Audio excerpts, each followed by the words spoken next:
Hey everybody, and welcome to GayintheCLE. Today I thought I would share with you some LGBTQ movies that have made a large impact on my life. Shortly after I came out in the 90s, the guy that I was dating at the time introduced me to a lot of things. The most influential of them was LGBTQ cinema. The 90s was a different kind of time. Getting access to LGBTQ cinema, if you lived in rural towns like I did, was almost impossible. We had to go to bookstores in larger cities to be able to find any movies that dealt with our culture. So it wasn't like driving to Blockbuster or just picking up Amazon and ordering a movie. You had to work to get what you wanted to see, and it was a lot more influential to you. Most of these movies were introduced to me shortly after I came out in the mid-90s, and by my first boyfriend at the time.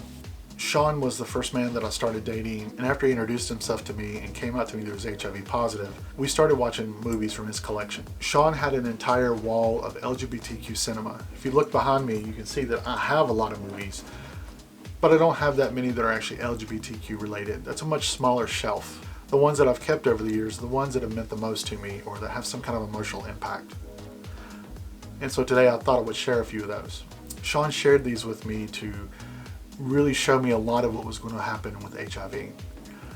I remember it very clearly that we sat down before we watched this movie in his living room, and his conversation was, if I asked you to help me in my life when I was at a point where I couldn't go on, would you be willing to do it? And at the time, it was a question I had no comprehension of being able to understand or to give an answer to. It's My Party revolves around a man who has been diagnosed with HIV, and his immediate gay friends all also have HIV.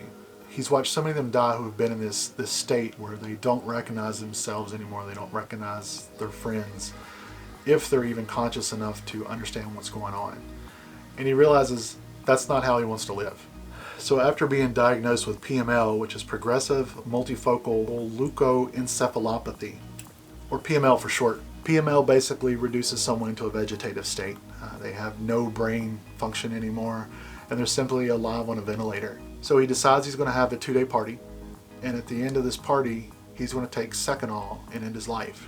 And he wants his closest friends to be there. The movie basically unfolds the preparations of the party and everything that needs to be done up until the point that he takes his life, as well as inviting people over to celebrate the best times of his life. The 2-day party starts, and obviously it's going to be a roller coaster of emotions. People knowing that he's dying and trying to put on the brave front to be there for him and share the best parts of his life. This movie took place in 1992 and is actually a real-life story of Harry Stein, who was a designer and an architect, pretty well known in the time frame. This movie was basically a dramatization of everything that he went through up until the point that he died in 1992. This movie, at the time it was filmed, had some very big name actors and actresses in it. Eric Roberts and Gregory Harrison, Margaret Cho, and Olivia Newton-John were all major stars of this movie. It was really one that opened my eyes to the finality of being diagnosed HIV and how it affected you. I think Nick's lucky. Lucky? He's wrapping up unfinished business with everyone he loves.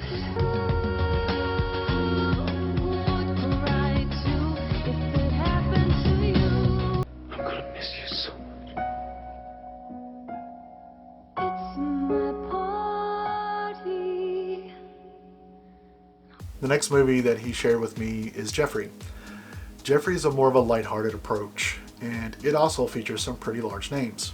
This movie also takes place during the height of the AIDS crisis, and it deals with Jeffrey, who had, in his past, had no issues dating gay men and loved having sex with gay men.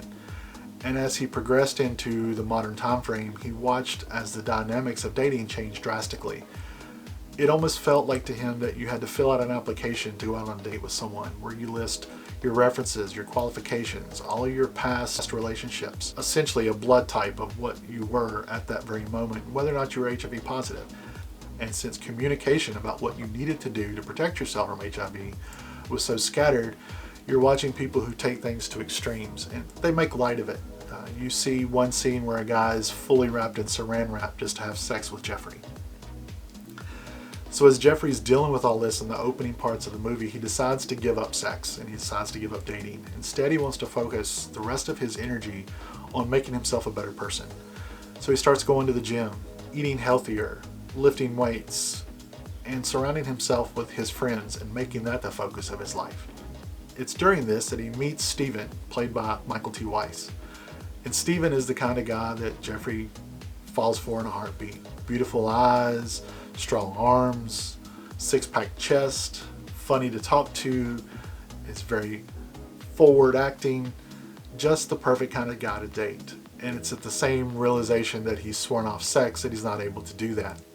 And Michael T. Weiss plays his character very well. He's very flirtatious in the gym, making innuendos, helping him lift weights and being his spotter. It's a humorous exchange between the two of them. But of course, Jeffrey, in his desire to fend off sex, isn't buying it. So the movie progresses. We're seeing Jeffrey talking to Patrick Stewart, his friend, about the struggles of meeting this guy and wanting to date, but also being afraid of HIV. Patrick Stewart's character is dating someone who is also HIV positive and a dancer for the Broadway show Cats. And he talks about how easy it is to actually date someone who has HIV as long as you're taking the necessary precautions, which are the very things that Jeffrey has an issue with in gay dating. This movie allowed me to grow, and it showed me in no uncertain terms that a person is defined by the medical conditions that they have. You can still love someone who's HIV positive, and it doesn't change who you are or who they are. You still can have a very active and beautiful relationship with each other. It just requires a little more forethought and precaution. So its lighthearted approach is what changed my views on how to accept HIV in my own life. We're the Pink Panthers. We're part of a patrol to prevent gay bashing. It was Darius's idea to join up. I wanted to do something. Something with a t-shirt. Don't you just love it?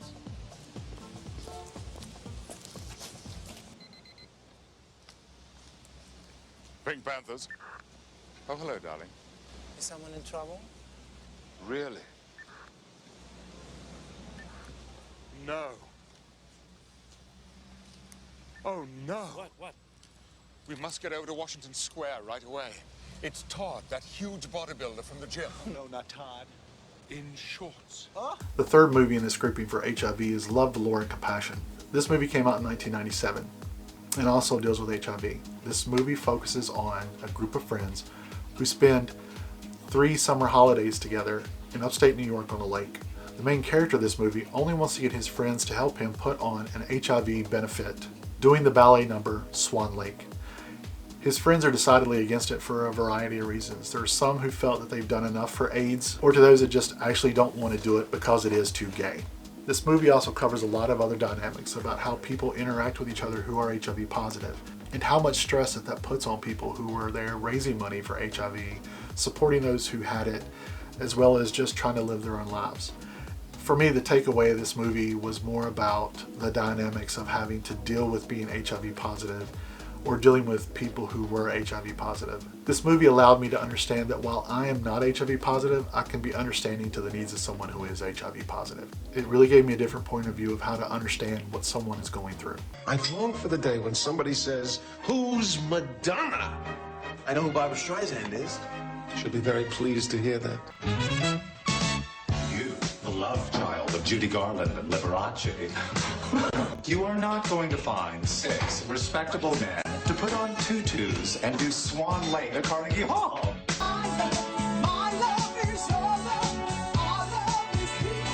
We could be the last 8 people on Earth. That's a frightening thought. Not if you're with the right 8 people. So the next 2 movies deal more with gay dating than anything else. The first is Lie Down with Dogs. This movie came out in 1995. So this movie focuses on Tommy. Tommy is a young gay man from Manhattan whose job is handing out flyers in Times Square for Broadway musicals. Tommy's decided he's had enough with the dating scene in New York and with his dead-end job and wants to experience life outside of the city. So in a chance meeting, he talks to one of his friends who is spending a long weekend in Provincetown and says he should come up and visit too. Tommy decides this is probably the best moment for him to just get away. So in his decision, he decides he's going to spend the entire summer there. He formulates a plan that he's going to go find a place to stay, probably spend the first week or so just getting accustomed to everything, living off of his credit cards while he searches for a job. And his hopes is that he can get a job as a houseboy in some gay resort. And all the while this is happening, he's hoping that he'll find his Mr. Right. Now this movie's not cinema gold by any stretch. If you're used to the movie series called Eating Out, it's much the same way. This tends to be how a lot of gay male films are, especially from the 90s into the early 2000s. They're not so much when it comes to actual substance. It's more like eating a whole bunch of candy and not feeling full at the end of it. You're just left with the sugar rush and not much else. The next one is probably my most favorite movie in this entire list. It's called All Over the Guy. All Over the Guy came out in 2001. So the movie opens with both Eli and Tom sharing their stories. Eli's story starts with him going to the local health clinic to get an HIV test, where he meets Esther, played by Doris Roberts from Everybody Loves Raymond, and starts telling her how he met Tom. Tom's half of it is him sharing his story of meeting Eli at his local Alcoholics Anonymous group, which seems like a weird place to be sharing dating stories. We get to see how they meet and how they interact with each other and the struggles that each of those causes. Eli and Tom were both set up by their straight best friends to meet each other. This movie holds a special place for me because it shows how two people come to realize that they have a connection that they didn't see previously. The entire movie is spent with them fighting back and forth about whether or not they should be in a relationship. And by the end of the movie, they realize that they both have exactly what they're looking for as an ideal partner. It's emotional for me because in my early dating life, a lot of the struggles this movie has are some of the things that I also went through. So there you have it. These are the movies that have been most influential to me throughout my life. If you have some that have made impacts on you, please comment below and let me know what those movies are. I would love to hear them. I'd love to be able to add them to my library of movies. And I'd love to be able to create some kind of dialogue and discussion about it.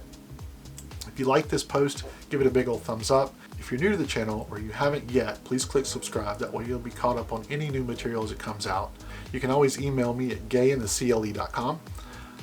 You can also find me on Twitter at RuleGayPagan. You can find me on Instagram at RealKeithSimpkins. And if you haven't already, please check out my blog. It's GayintheCLE.com. Thanks for watching. I'll catch you next time.